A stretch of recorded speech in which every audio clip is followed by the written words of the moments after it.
Hello, my name is Cindy Kautz, and I'm here today with fellow committee members who have been researching Muscatine women from the past century.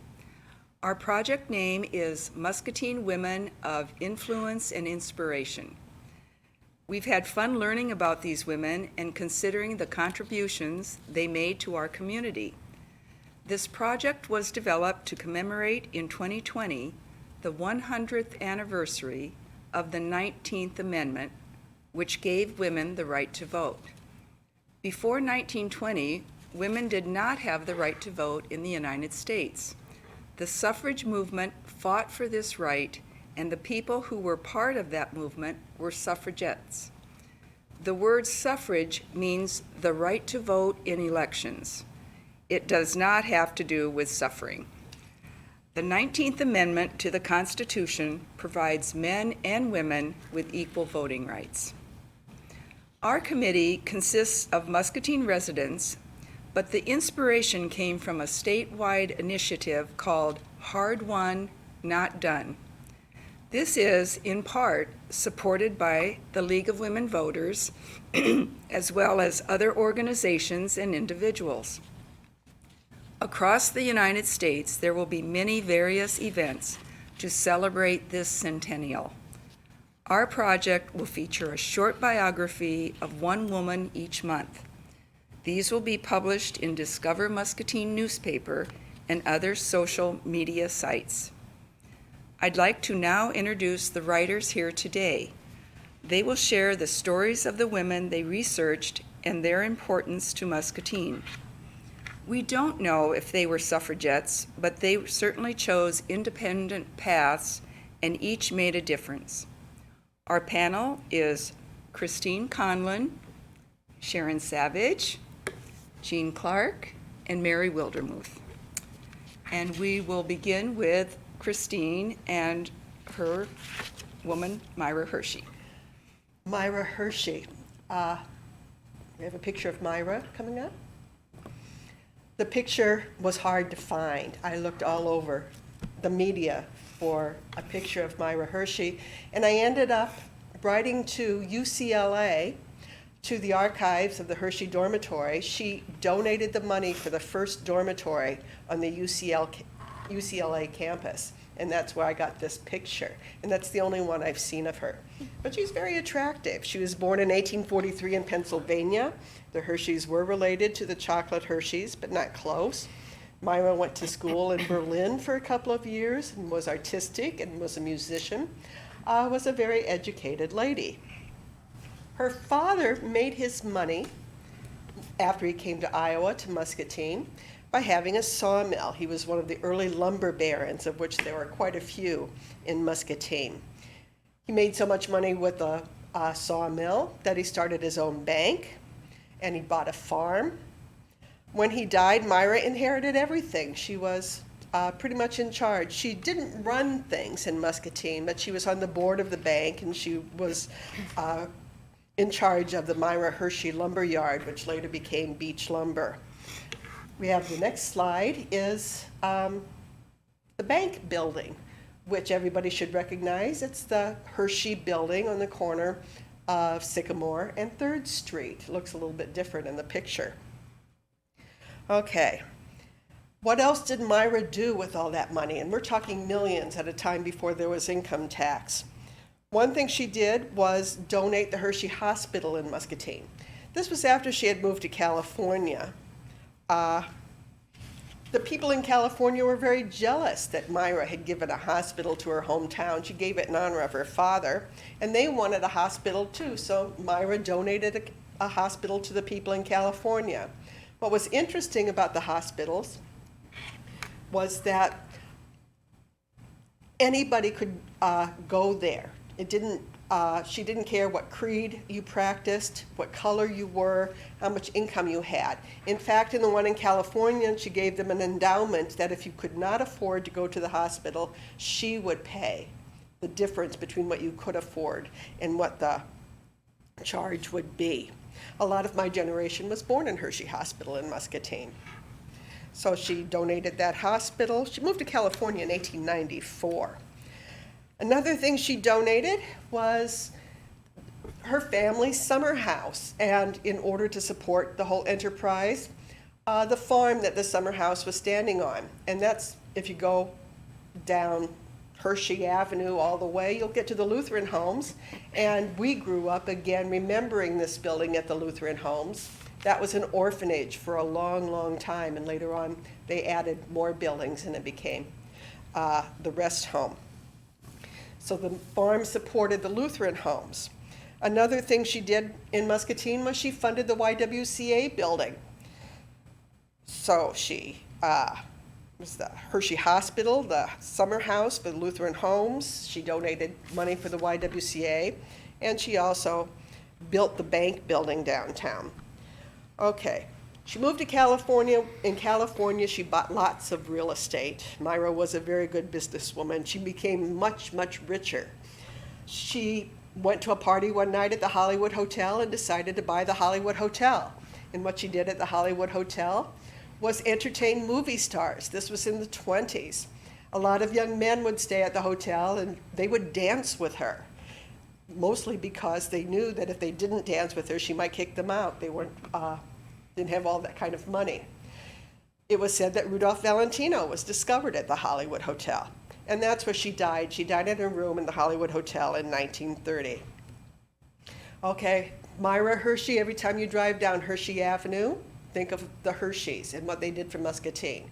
If you drive by Hershey Hospital on Mulberry Avenue, if you drive by the Hershey Building, if you go exercise at the Y, all of those are in Muscatine because of Hershey money and because Myra was extremely generous. We're very lucky to have had people in Muscatine like Myra Hershey. Thank you, Christine. Now we will move to Sharon Savage, and she is actually featuring two women, two sisters, and their remarkable family. Well, I can't just limit myself to the two sisters, unfortunately, because this is such an extraordinary family. I couldn't believe it when I first found out about this family. This is the Braunwarth family, and there's a slide that has all of the family together, and that's the entire group. And the interesting part of this family is this family came from Germany. The father there, Jacob, you can see he's second from the right, came here from Germany. He was born in Germany. He learned the shoemaker trade in Germany, and he came here to the U.S.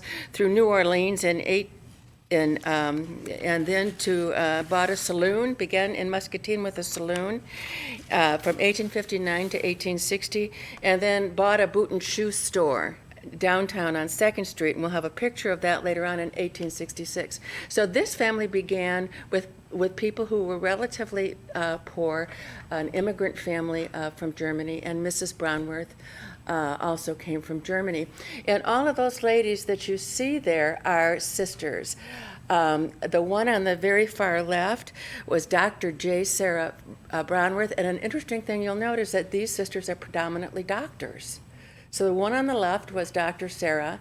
The one right next to her there is Dr. Emma sitting down.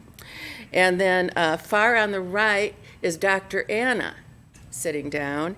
And then the one up above her father there was a pharmacist named Alice. And the one on the far left there standing was his Lincoln School principal named Jessie. So this was just an extraordinary family that came to Muscatine.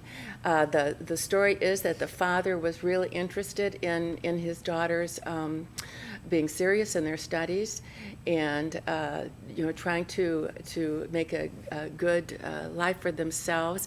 I've also read that he didn't encourage his children to marry very much, which is kind of unusual for that time. You can see that Alice, the one that's the pharmacist up there on the top, is the only sister of the group that married. And she married a man, Mr. Halstead, who was a painter. He painted houses and he also did wallpapering. And the father was not happy. The family was not happy about her marrying this man. But he came into the family and began to work with her, and the family paid for his education. He ended up being a physician also. And he divorced Alice after about 10 years, but they did have some children, and as far as I know, those are the only descendants left of this remarkable family. So if we look at the next slide, you will see that Louisa Braunwarth, and that was the mother of the family, she married Jacob, and her maiden name was Wagner. She was the niece of Richard Wagner, the composer. Can you believe this? I don't understand how all these people come to Muscatine. It's just shocking. The next slide will show you then the young child, the daughter that I think is probably of the most note because she set the stage. She was the example for the rest of them to follow. And her name is J. Sarah Braunwarth. And she graduated from the Iowa State University, which is now the University of Iowa. She was the first female physician in Muscatine and one of the first female physicians in the country.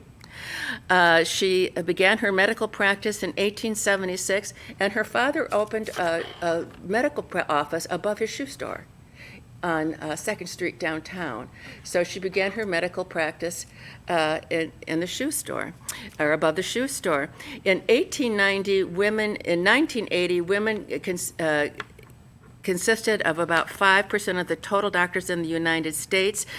Beginning in the 19th century, the required educational preparation, particularly for medicine, increased a great deal. Prior to that time, you could just say you were a doctor, and you could hang a sign up and practice medicine, and a lot of people did, particularly women. Used the garden herbs and so forth and did a lot of medical practice. But the medical practice became formalized, and as a result of that, you ended up with mostly men in the medical profession. So it tended to prevent young women from entering it since they were so busy having children during that time.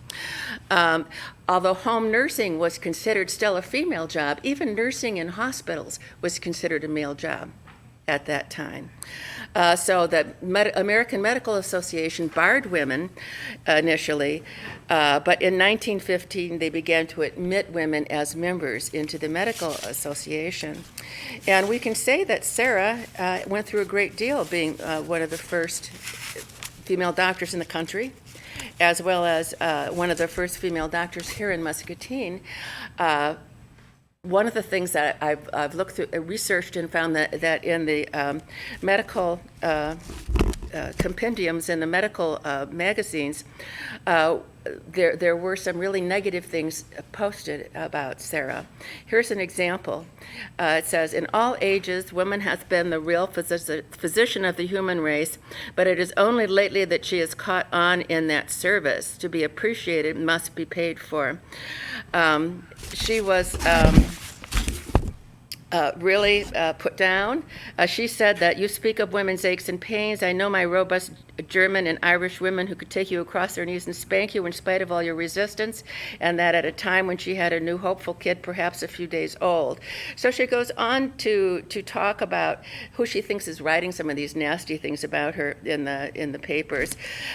She says, if you are my old classmate, Henry H., know it is not for lack of chances that we remain as most all independent educated women do unmarried. I cannot strike any crowd of a dozen married women out of which I can buy a husband for 2 cents, and they, the women, are glad to get rid of them. And as for the rent, probably half a dozen would pay the rent to get rid of the man. So she was feisty. She was feisty. She was feisty. Well, they were really kind of nasty to her, saying that women, in order to be satisfied, had to be wives and had to be mothers, and they would be eternally unhappy if they were in the profession. So some of these were people that she went to medical school with. So you can see why she sort of developed an attitude for her own. But she became the model for her sisters. And if we look at the next slide, we can see her next sister here is Emma Braunwarth. And she earned a medical degree also from the State University of Iowa. And she joined her sister Sarah at the top floor of the father's shoe store as a physician also. And here's what I read about her. She was said to have delivered more $5 babies than any other doctor in this town. And here's something that's interesting to me. She was very concerned about keeping things sterile. A mother might send a child in, and Dr. Emma would say, "You've got the measles." And as soon as the child left, you'd see her busily wiping off doorknobs and chairs. So she knew about germs. And as we know, germs weren't always something that people understood the importance of. But she seemed to have been a little bit ahead of her times. Of course, today we're so into germs that everybody carries around sanitizers and sanitizes themselves all of the time. But she clearly was one of the first people to understand the importance of that. If we go to the next slide, you will see Dr. Anna. She was also a physician, but she went to Chicago, which is kind of unusual, and I've not found anything that explained why. She got a medical degree from Chicago, at Chicago Medical School, and she also practiced medicine in Chicago, and she actually died by getting hit by a bus at a rather old age in Chicago. So, and then Jessie, and that's the principal,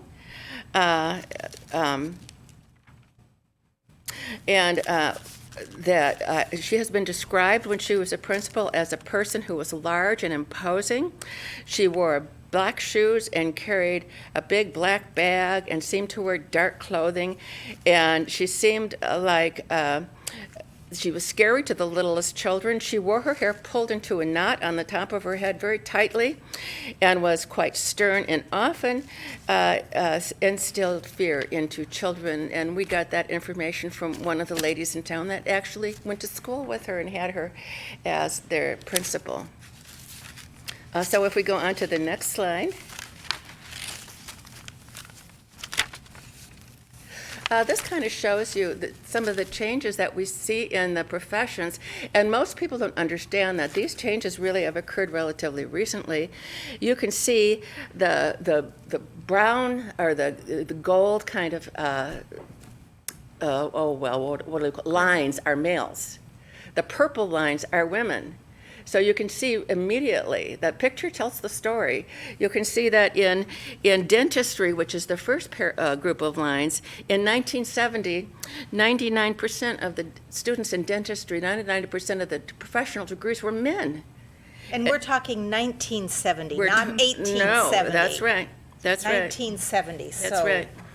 And you can see that in 2014, if we go back to that again, you'll see that only 1%, you can't even see them there. In that 1970 of women had medical degrees. If you look on to the next group, that's 2014. So we can see by 2014 it's almost evened. Mm-hmm. And I think now women are even maybe a bit above in that line. If we look at the next one, that's law school. And once again, if you look at 1970, look at all the men. It's just constantly men, a little tiny 5% women down there in 1970. And if you look at 2014, once again, we're almost even. If you go to medicine, and that's the last one on the right there, you can see that in 1970, the vast majority of people with medical degrees were doctors, and a very few were women. And by 2014, once again, that's almost been evened out. So what do you think is the factor? Do you think it was societal changes in terms of the women's lib movement? Do you think it was easier access to birth control, and so women could plan their families around a profession? Well, I think over history, of course, first women, we had lots of children initially because we were farmers, and we lived in farming societies, and so women's job was to stay home and take care of the children. The children were money for us because they helped work in the fields, and they helped, with the crops and so forth. The first time you ever saw women enter the workforce at a very high number was World War II, and that's because they were called in to work because the men were out doing service. And when the men came back, they said, "You can go home now," and the women did. So we gradually had an increase in women in the world of work throughout time as we've changed from a farming society to an industrial society. And if you think about it, well, we're almost post-industrial today. We don't farm much anymore. Very few people do. And most of us, people don't manufacture anymore either. Most of us have jobs doing services and so forth. And the children don't make us money anymore. that children are a costly thing. We have to buy them little iPads and cell phones and all these little things. So the children have become very expensive, so people are having much fewer children. And along with that, women have gone into the world of work. So you can see just an increase like this from right after World War II till now, when the vast majority of women now, even women with preschoolers, are at work. So it has a lot to do with the economy. Oftentimes the economy makes us change our way of living, and then we rationalize why we're living that way afterwards. We went to the Rosie the Riveter Museum out in California. Yes.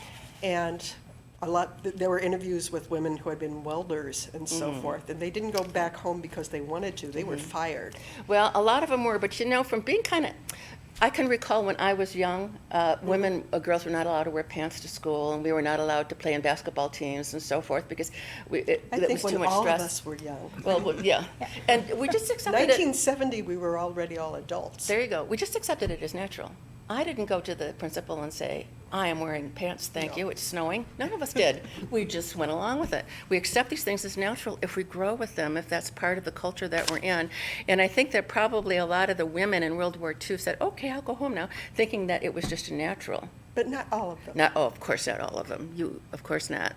The other thing I think is very interesting is how long these women lived. They lived in their 70s, some of them into their 80s, and the average life expectancy in the year 1900 was 47. That's just 1900. So But childbirth was a big factor because that was And the so death risky. of children. Yeah. They had whooping Oh, cough. I'm and they sure. had polio. A lot I'm of sure. women died young. yeah, at the Diphtheria. 1800s, the life expectancy was between 30 and 40, so we would have been dead a long time ago.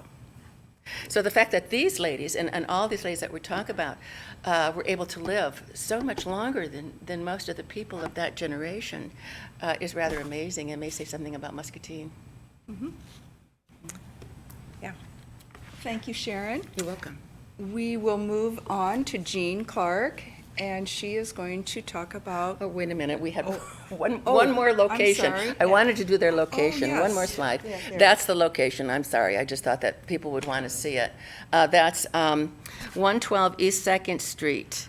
And you can see the awning at the bottom with the shoes. That's the father's shoe store. This is an old Grossheim photo around 1900, and their medical practices were upstairs, where you can see those arcs over the windows. And the sister with the pharmacy was next door. He opened up a pharmacy for her.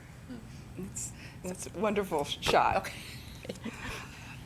Well, we will move on to Jean Clark, and Jean will be talking about Susan Clark. Okay. Susan Clark was the first black student in the United States to integrate a public school through court order. I mean, the very first in the U.S. And it was because of an Iowa Supreme Court ruling in the case that came before the Supreme Court in 1868. She graduated. She did attend Muscatine High School. She graduated with honors in 1871. Now, I have a slide that shows what Muscatine looked like in 1855, about the time Susan was born. And there's an arrow there showing she lived right next to the Congregational Church, which had a very large spire. And you can see West Hill and that big hill, going up. So you can see why we call it West Hill. I don't see much hill in the east for East Hill. But on the next picture, we have, it's kind of a drawing that was done in 1874. And there you can see where the Clark home is. And it is close to the Congregational Church, which is just there on Chestnut Street, kind of catty corner. You can see where the high school is, which is on the corner of Iowa and 3rd. And you can see where the Presbyterian Church is up there at the top. The Methodist Church moved a block, which I found kind of interesting. But Susan Clark grew up in this large house that was a duplex, and it's there on the corner of 3rd and Chestnut. And we have a Grossheim photo in the next slide that shows the house. And this was at a time of a big ice storm in 1866. So this would have been when Susan was about 11 years old. And you can see it's a wood structure. It was built as a duplex. Her dad, Alexander Clark, was an entrepreneur, so they lived in half of the house, and the other half of the house was rented out. In the next photo, we'll see. Gee, look at what happened when people decided to go and level the streets. Oh, yeah. You can see how that it was cut away. And in Yes. fact, the Congregational Church, this is just a sidebar, but the Congregational Church had its main door ended up being a story above the road because they graded a whole story away from the street there on 3rd Street. Yeah. I mean, it's just It was a so hill. it was a big hill. So when Susan was young, she attended school at the African school, which on the map that's on the next slide, you can see the African school up kind of in the far upper right was in the African Methodist Episcopal Church. And the AME Church would rent space to the school district, and the school district paid for a school teacher there, and that is where all the black students were educated. That was about 10 blocks away from Susan's house. And she lived just about 3 blocks away from the school number 2, and she wanted to go there, and especially after she finished all of her schooling at the AME school, she wanted to continue her education. Her dad supported her in that, and so they tried to do that. And what I found interesting is there's a journal article from September 11 of 1865, and in that it reports how the and this isn't in the article, but the AME Church had refused to rent space to the school board that year. So they didn't have a school set up right away, and the Clark children, Rebecca, her older sister, Susan, and her younger brother, Alexander, all 3 attended school number 2. They attended for 2 days, and the newspaper article here reports that these kids behaved. They showed capacity to learn, and but the school board resolved that there should be a separate school for the Negroes in the community. And so that was 1865. And this school building was just a few blocks from her home. Yes. So, and we have a slide there of what that school building looked like. That's the next one. So that's grammar school number 2. And interesting enough, it burned down in 1877. So soon after, about the time Susan became an adult, got married, and moved away, that building burned down. But the next slide shows the court district ruling that was filed in 1867. This suit was before Iowa ratified the amendment to the Iowa Constitution. And in 1868 is when the Iowa Constitution was ratified, striking the word white. So actually, Alexander and Susan, Alexander, the father, on behalf of his daughter Susan, sued before there even were legal rights for suit. It was in the process. It had passed the legislature once, but it has to pass 2 years, so it hadn't been finalized. And they asked for, if you can read that fancy script, they asked for the right to attend the public schools of said district as a pupil. In the court case, the school district gave us a defense. She wanted to continue on. We were willing to pay for a private teacher for her. Oh, my goodness. But Susan said, no, I want to attend the public school. So in 1868, in April, the Iowa Supreme Court ruled, and it was published in June of 1868, and the ruling was that there would be no discrimination in education and in attending school based on race, gender, nationality, religion. they listed quite a few things that could not be ways to discriminate. So at that point, Susan got to go to school. She went to the high school. Jean, can I ask a question? It just occurred to me, where was the capital of Iowa in 1868? Was it Iowa? Was it Iowa City? Iowa I City, I'll think it was betcha. still Iowa City. Betcha. But I'm not sure. I forget when it switched. Well, I was thinking her father was an educated man and Yes. himself an attorney. So he must have had means and access to the court system. Yeah, and he had been working with the legislators to get this amendment to strike the word white. I mean, he had been working with legislators and people of influence for years.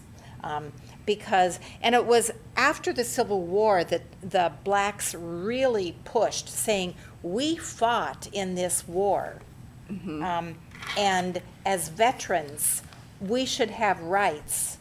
And some of those rights should be that our kids should be educated in the public schools, and we should be able to serve on courts, we should be able to file a suit, things like that. And so that's why there's this push in the. And that timing was just right for Susan. Right, right, because Rebecca didn't attend, and part of it, I also wonder, was it something about Susan? Was Rebecca less? More passive, possibly. More passive? Was she not?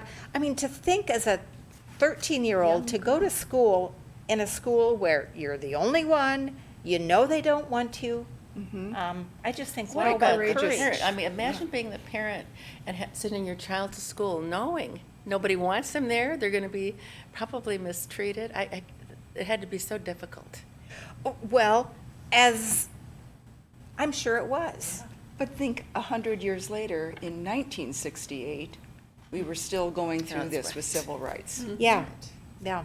And actually, the Clark home, and if we can skip ahead a few slides, there's a slide of the Clark home with a woman in a car sitting in front of it. This is a Grossheim photo, and it's not, that isn't the Clark woman sitting in the car, but that home is made out of brick. Because what happened is, it wasn't all sweetness and light. In 1878, the Clark home burned to the ground.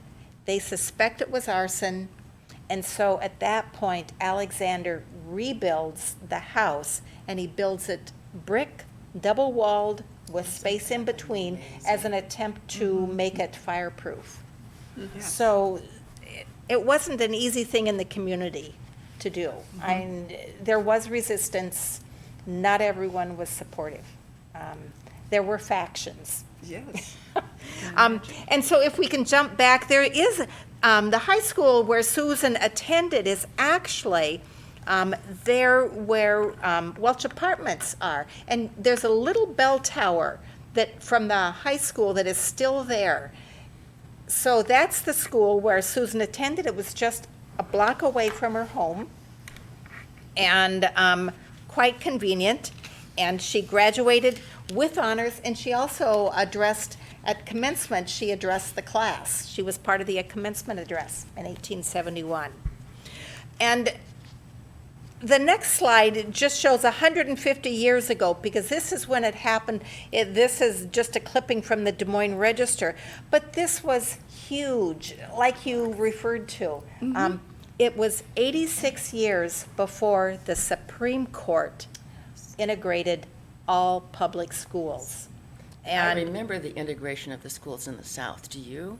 Do Yes. you remember going home and watching it on television at night after school, and the marches and the demonstrations And and those brave students walking Oh, into my Yeah. gosh. Yes. Little Rock The High School. genealogy show on PBS again with Charlene Hunter Galt, being two black people going to the university, and she said, I wasn't scared because my grandmother had taught me not to be scared.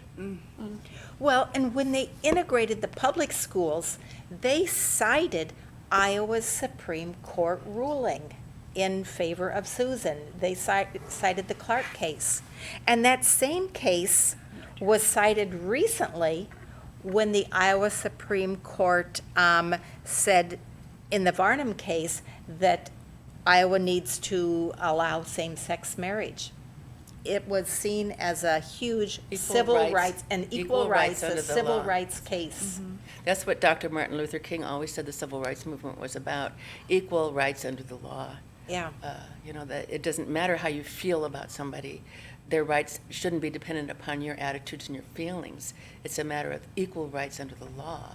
And that's why, I mean, it would apply, I think, to Iowa in the gay So situation, for too. Iowa to make this ruling in 1868 It's amazing. is amazing. Very progressive. Yeah. And some people have said, well, what happened to Susan? Yeah, she was known for integrating the public schools in Iowa. Well, she was married in December 6th of 1877, so she was, that was about 6 years after she graduated from high school. And at that point, and it was common in all of society, when you got married, you changed your name. Absolutely. And so she became Mrs. Richard And some Hawley. disappeared. And so if you're researching her, then you have to start looking for Mrs. Richard Hawley. She was a minister's wife, or Mrs. S.V. Hawley. They might have used that. But as the minister's wife, she was in the Colored Order of the Eastern Star, Heroines of Jericho, JSY Club, One More Effort Club.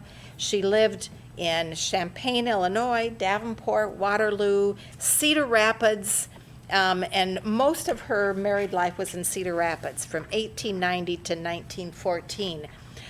But as a married woman, she had her own dress shop, and she was a very popular dress shop. I would guess part of that is also because she buried 2 infants. She had 2 children, neither one lived more than a month, and then after that, there aren't any other records of, and that was life at that time. And so she became a professional dressmaker. And to supplement the family income as well. It would supplement the family income, yes, sure. Serve her community, in a sense. And we have then a record, we have 2 newspaper clippings next. In November 30th of 1896, Susan was in the paper, and this is the Cedar Rapids Gazette. There was a train wreck. She was riding the train to Burlington to visit her husband right before Thanksgiving, and she assisted people that were injured. She was on the train. She was slightly injured herself, but they write about, how noble that was of her to assist people. But that was in the mainstream white paper, which was rather unusual. The next one is the Iowa State Bystander, which would have been the black paper for the state of Iowa. And they would have news from all of the area, and that's where we can see her civic involvements, where they're recorded, that she would have been in charge of a certain meeting of a club or something like that. And so that's how we kind of kept track of some of that. Last slide that I have on Susan, or the second to the last one, in 1914, Richard dies, and she becomes Mrs. S.V. Hawley, which would be, you drop the husband's name, you go back to the initials of your maiden name, and she moves to Chicago to live with a niece. This would be the daughter of her older sister, Rebecca. And her brother, Alexander, had no children who survived to adulthood, and it's only Rebecca who had children who survived. And she lived with her until 1925, when she died of complications from diabetes. It's amazing that you found so much information about Susan. It is in a way, but the thing that really rankles me is we still don't have a picture. You would think a young woman with her father as prominent as he was, there would be a wedding photograph, there would be something. family portrait. A family portrait. I think that, first of all, there weren't cameras, but I don't think they focus much on women either, because I've noticed that too in researching things, that you're much more likely to find a man from history than you are a woman. Or if the woman has a photograph, it's out of focus and it was taken, on the run and not very careful. I mean, there are lots of pictures and engravings of her father, Alexander, some of her brother, Alexander Jr., but But her That's- mother, nothing mentioned about her mother, who was part No. of the family, And I was going to say, I can tell you more about her mother's family history, but I won't. The thing is, to marry her, Alexander had to pay a bond of $500 to allow her to move into Muscatine. Where did she come from? Really? I believe she was living in Iowa City, but she had originally come from, I believe, Pennsylvania. He had to pay a To bond. the city? Yeah. Yeah. It was common. I mean, you couldn't, blacks didn't have free movement. My gosh. Isn't that amazing? Anyway, so there's a picture, there is a picture of the Clark home today after it was moved to make way for the Clark House Apartments, which is on the original site. So, And it looks quite similar with the yes. duplex. Yeah, it still is a Entry. duplex, and the owner lives on one side, Kent Sissel, and then has apartments on the other side. That's very interesting. Thank you, Jean. Sure. We will move on to our next woman, Willetta Strahan. And Christine, we'll go back to you. Okay, Miss Strahan, I have to say, because that's what I heard my entire life. I never heard anyone ever call her Willetta. I think of her as Willetta because I know her so well now.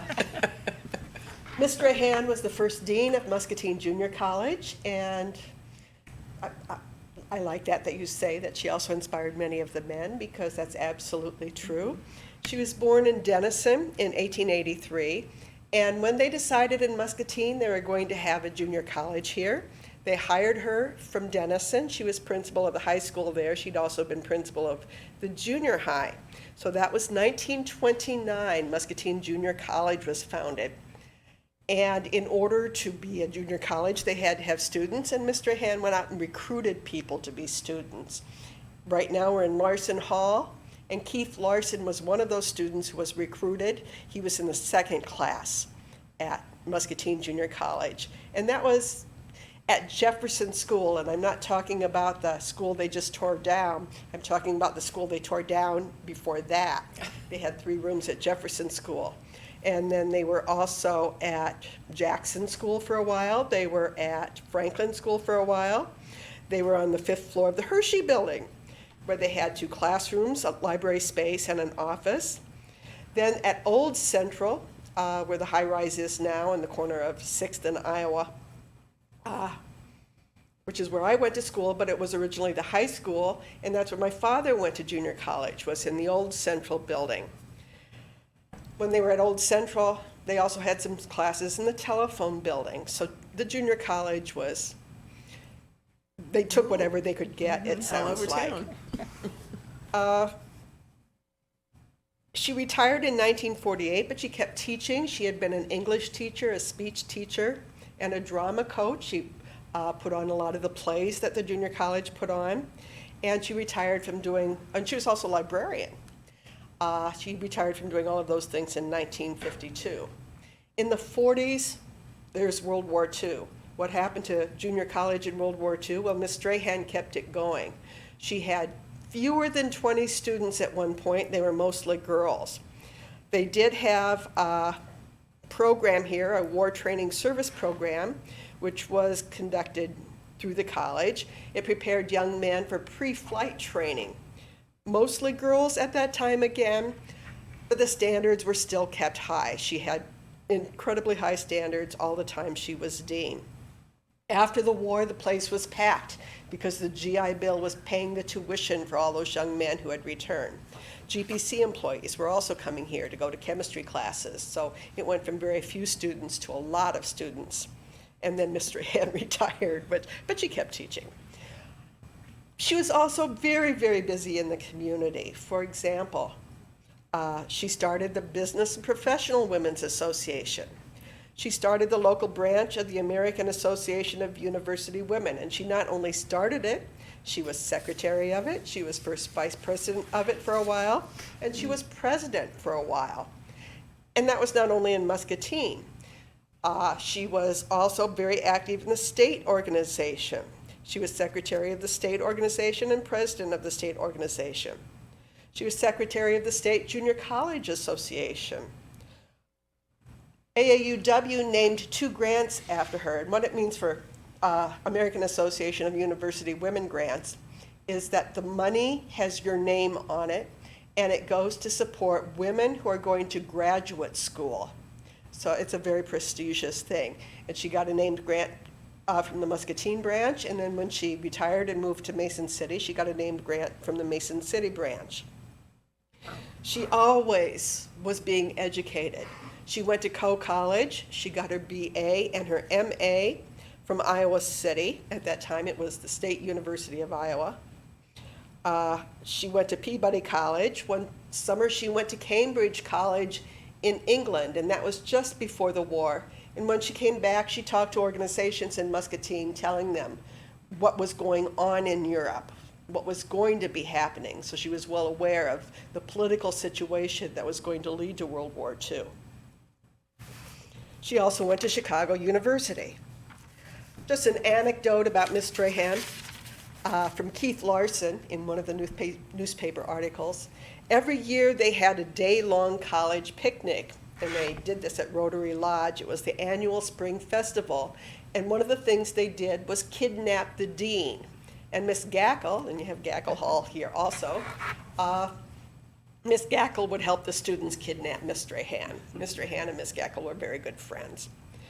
So, of course, Miss Gackle would help do something like that to her. All right, a little bit more about what happened with the college. In 1962, money was donated by the Heinz family and the Musser family and other families in Muscatine, the land for the college.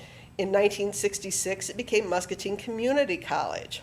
And it was really a part of the community, and Miss Strahan, I think, had a lot to do with that because her students loved her.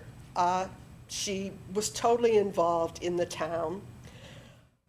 Muscatine really has ownership of its college. And you go to other towns, you go to Davenport, people in Davenport don't know much about their community college. They don't know the professors, they don't know necessarily even the other students in the way that Muscatine always has. She did go back to Mason City to be with her sister after she retired. That she died in Mason City in 1974 and is buried with her parents in Denison. Strahan Hall was dedicated to her in 1972. She was old and she was sick and she couldn't come, but she very, very much appreciated the honor. So if you look around campus, you see Loper Hall. I assume he was Dr. Loper, took her place in 1948 after she retired as dean. You have Larson Hall. Keith Larson was one of her former students and was head of the humanities department here. You have Gackle Hall. Louise Gackle was Miss Strahan's best friend, as far as I can see. And Strahan Hall, which it just it was a nice thing to name it after her, but she earned it. The lady really was a huge force in Muscatine for a long time.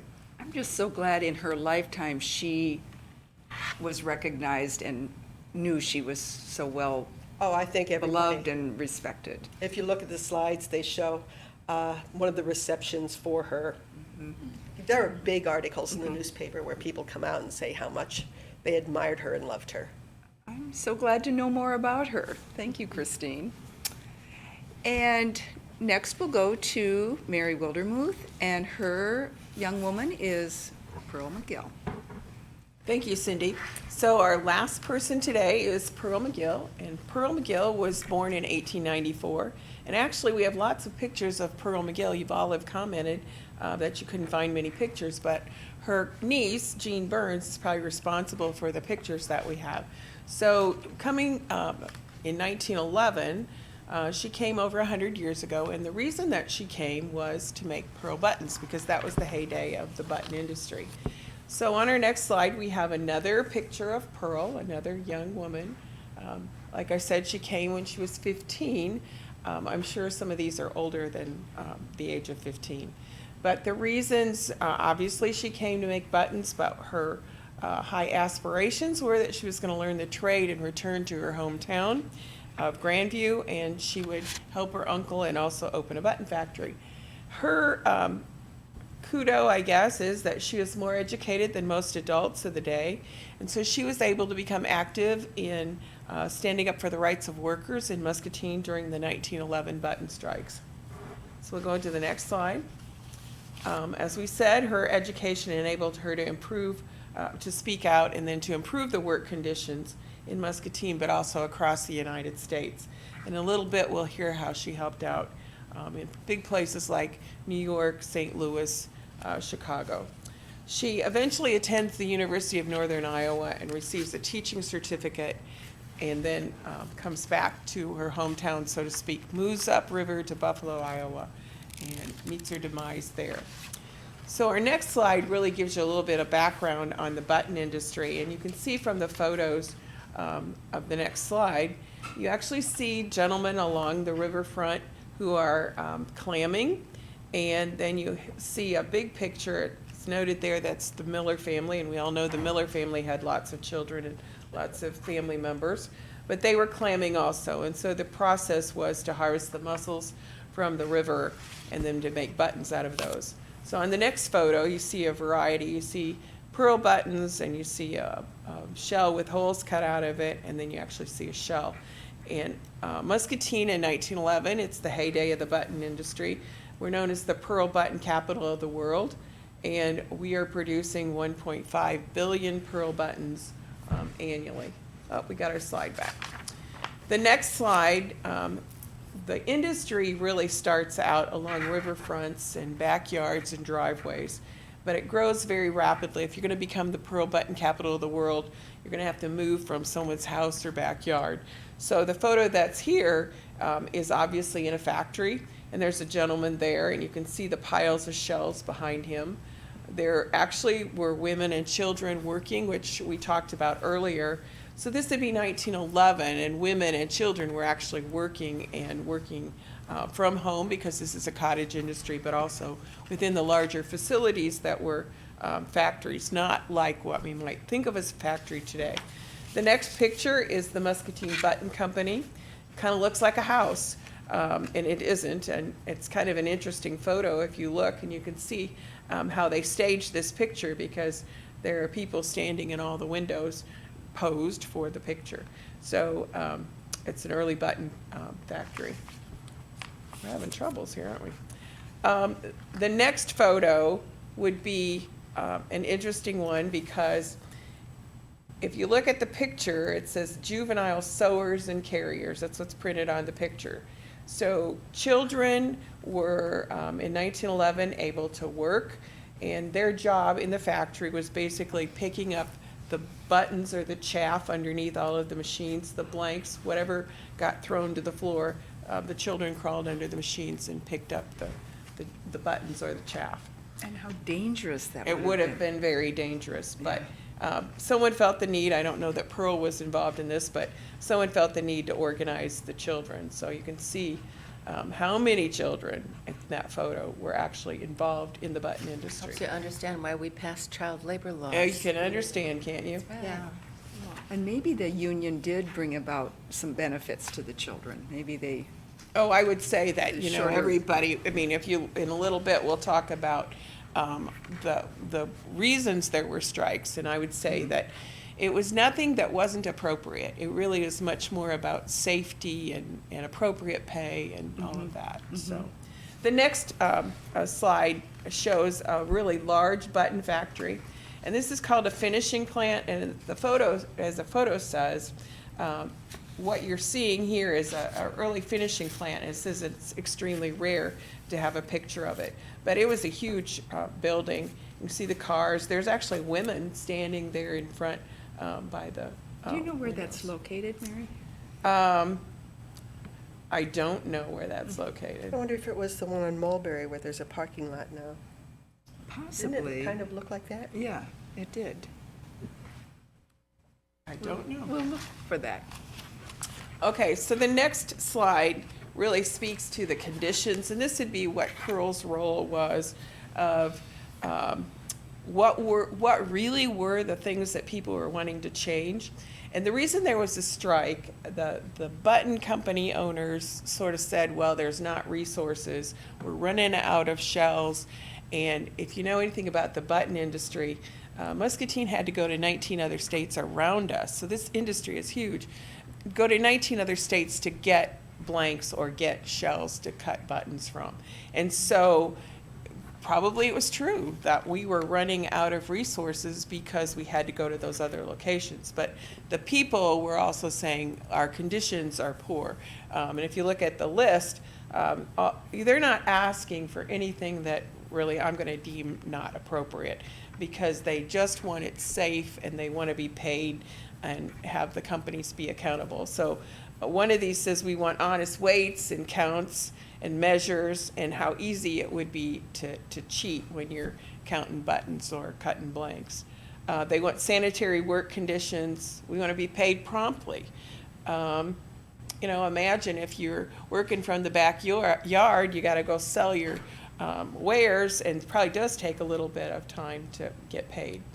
And finally, they want every law-abiding and right-minded resident in Muscatine to join our battle for better social order and a more permanent prosperity for Muscatine. So those were some of the things that Pearl was really rallying for and standing up for.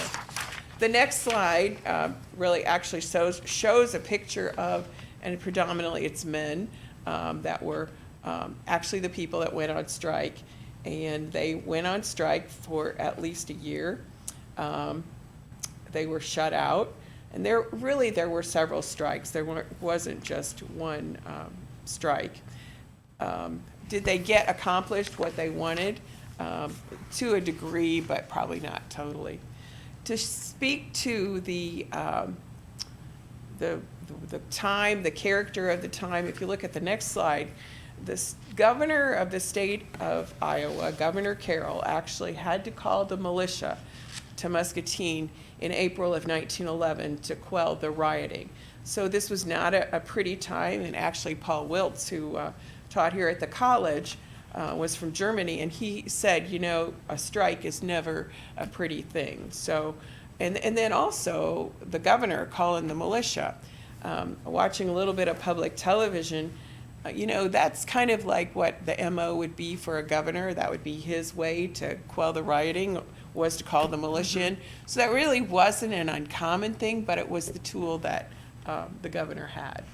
So yes, in Muscatine we did have boycotts and strikes and so on, but with probably good reason to actually improve conditions and get the industry moving forward. And Pearl was head of the union She at was this not point? the head of the union. Pearl Okay. was hired by the socialists, and her job, she was really the secretary of the union. So she was writing all of this information down, and then eventually she becomes so educated and versed that she's able to go out into the world to big places like Chicago, St. Louis, New York, Boston.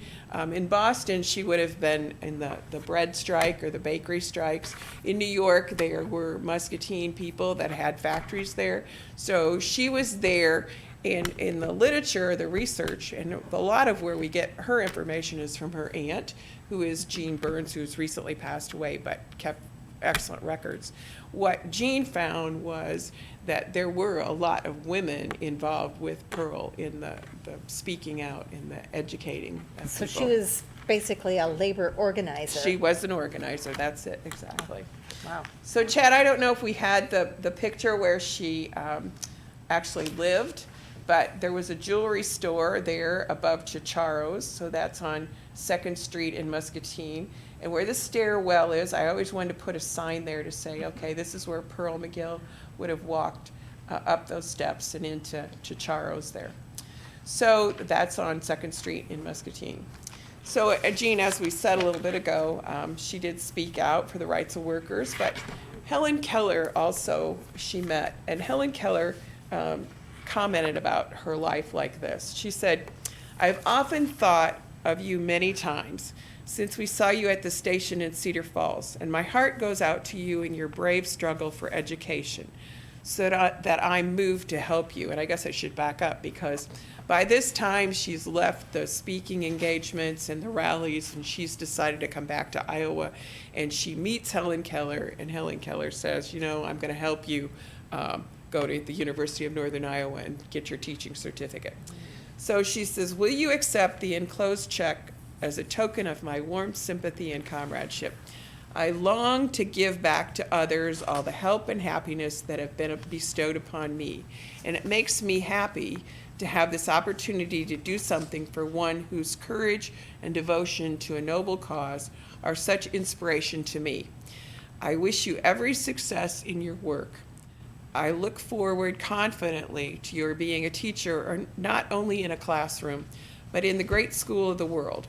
It is splendid to think what you can do with your fine mind and fearless heart to lessen the terrible ignorance of men on the most vital questions of our daily life, the questions of bread, of right thinking, and right living." What a tribute to somebody. Wow. That's amazing. Was University of Northern Iowa was just still a normal school at the time, wasn't it? I don't really know, but I'm assuming yes. I think they changed that in our lifetime, didn't they? Okay, I don't know. Change it from, Possibly because weren't many rural school teachers from, Well, and I Yeah. don't really think from the time period, because Pearl's activity was about 15 years, so she probably was at the University of Northern Iowa. She was dead by 1924, so 1911 to 1924, it's probably 1917, 18, 20, sometime in there, so, I think it became a university in our lifetime. okay. Yeah. and you think of in Pearl's lifetime too, the 19th Amendment was being ratified. I mean, in Yes. context, we Yes. don't know her feelings about that Right. because she was addressing other issues. Yes. I think we could guess. But we could, yeah, for It's all hard of to our, imagine that none of these women could vote. It is Miss Strahan Isn't it just could. shocking to, oh, Miss Strahan, Yeah, that's right. it is. But it's shocking to think about that. Even our Susan grandmother. would eventually, but it was just she died in 1924, 25. Which is when So, Pearl died. I was going to yeah. say, so 4 that would have years. been 4 years. There may not have even been a presidential election in that That's right. time. Yeah, probably. an opportunity for her Yeah. to exercise that. So Chad, if we can have the slide with the family on it, we actually have a family photo here. And Pearl's down here on the lower right, and her husband Harvey or Edward, I'm sorry, is right behind her. And so Pearl graduates from the University of Northern Iowa, comes back to Muscatine, marries what I often said was the love of her life, but I don't really think that. Settles in Buffalo, Iowa, becomes a school teacher and then a principal. And we had some conversation the other day about how what her death was, the impact of that. So I had forgotten, but she really was tiring of her marriage and tiring of the teaching gig. So she was truly thinking about going back out and speaking out for the rights of workers, but she's unable to do that because in April of 1924, she gets murdered.